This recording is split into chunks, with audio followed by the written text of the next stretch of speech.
রূপকথার এক নদীর ধারে একটি ঘর ছিল, যার নাম ছিল ১০০০ আয়নার ঘর। সুন্দর হাসিমাখা মুখের একটি ছোট্ট মেয়ে ছিল। মেয়েটি একদিন তার বাবা মায়ের মুখে শুনতে পায় তাদের গ্রামের আয়না ঘরের কথা। মেয়েটি কোনোদিন ঘর থেকে বের হয়নি, সে প্রকৃতি দেখেনি কোনো বাস্তবতা।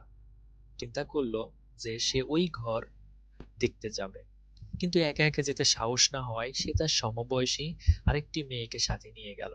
মেয়ে হাজির হয়ে প্রথম মেয়েটি ভাবলো যে আগে ঘরে ঢুকবে, সবকিছু দেখে এসে বাইরে এলে তবেই ওই দ্বিতীয় মেয়েটি ঢুকবে। প্রথম মেয়েটি ওই ঘরের ভিতর ঢুকলো।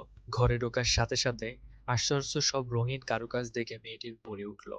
১০০০ আয়নার ঘরে প্রবেশ করলো। ঘরে ঢুকেই তার চোখ ছানা পড়া। মেয়েটি দেখলো এখানে ঠিক তারই মতো দেখতে আরো ১০০০ মেয়ে হাস্যোজ্জ্বল মুখে তার দিকে তাকিয়ে রয়েছে।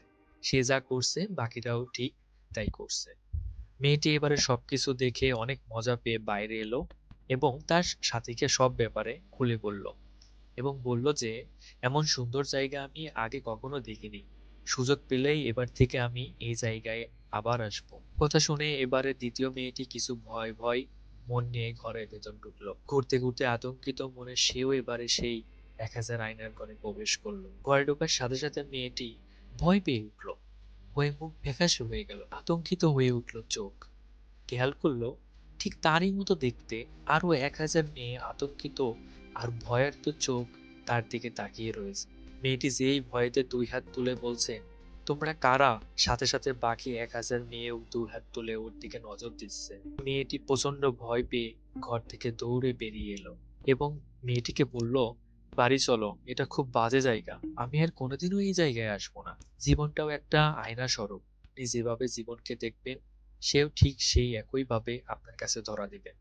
যারা সাহসিকতা, ভালোবাসা, উৎসাহ, জয় করার অদম্য ইচ্ছা নিয়ে সামনে এগিয়ে যায়, জীবন তাদের কাছে অনেক সহজ ও আনন্দময় হয়ে ধরা দেয়। যারা হতাশা, ভয়, মানসিক অবসাদ নিয়ে সামনে এগোতে চায়, তাদের চোখে সাফল্য যেন মরীচিকা।